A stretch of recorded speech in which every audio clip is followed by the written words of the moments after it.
Today I'm planting Egyptian wheat for screening. Egyptian wheat screen. You can see behind me here was part of my winter rye crop. I didn't cut this or mow this or spray this. I'm not going to plant this far up, so I figured I'd let it go into seed and let the wildlife benefit from it. I've noticed a hen in here. She's nesting and she has about 6 or 8 poults, so she'll have plenty to eat, plenty of cover to hide in. But back to the Egyptian wheat, using it as a screen. This area right here in front of me, and I'll pan around in a little bit here. This area right here in front of me is probably 10 foot by 8 foot, something like that, or 12 by 10, 12 by 8. And I want to screen it from the house. There's a house up here, and the deer moved just behind me about 50 yards. There's some tree stands set up behind me, and they move to there quite often. And I want to screen it from the house, make them feel protected, because the food plot trail that I created, my food plot trail system, runs right behind me about 50 yards. 4 things I want to talk about. Egyptian wheat is not wheat at all. It's part of the sorghum family, and this particular variety here will grow 7 to 10 feet in height, which makes an ultimate screen. Number 2, that's 7 to 10 feet in height. Number 3, plant after the last frost date. This is June 1st.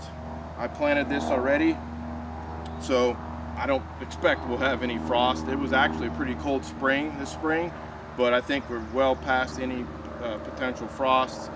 June 1st here in southwestern Pennsylvania. I can't remember in the 39 years of my life that we ever had a frost this late, so I think we're good to go. So plant after the first frost.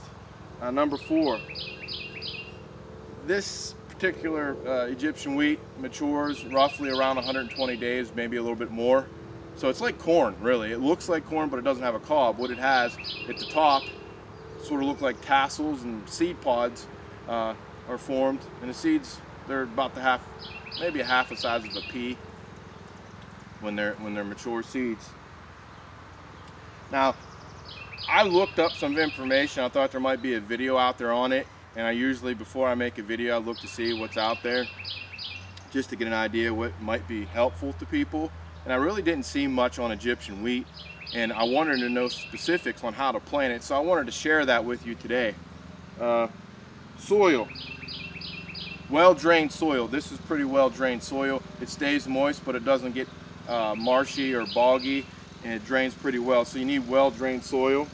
And then 8 to 10 pounds per acre. I didn't plant anywhere near an acre, and I actually probably bought way too much.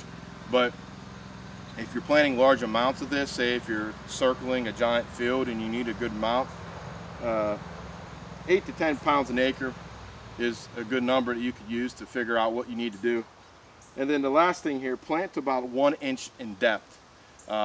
That'll be deep enough, and it'll come up in roughly the same amount of time corn will, and it'll actually look like corn at the beginning, and then once it grows out, obviously it won't have a cob or anything. So the Egyptian wheat screen, I think it'll be useful. It'll screen the house off up here from the rest of the deer movement behind me that's about 50 yards. I'll give you an idea what this stuff looks like.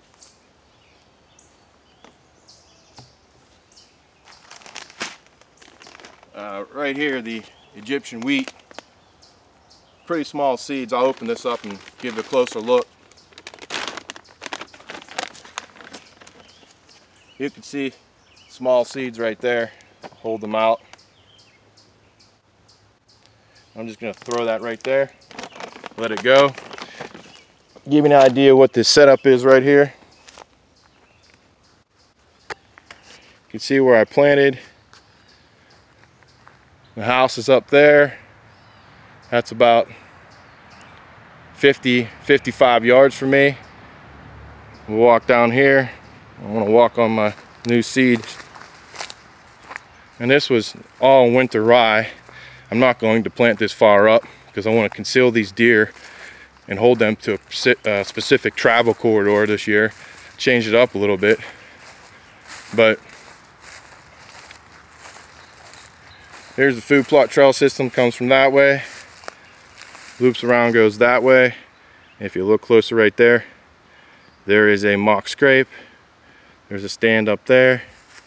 There's going to be a stand over here. There's one over there about 70 yards or so. So we've got this pretty much covered. So Egyptian wheat makes a good screen. Try it out. And I actually put in 2 screens today. There's another stand north of here about 300 yards where we also put in a strip, a narrow strip about 4 foot, 5 foot wide. So good luck.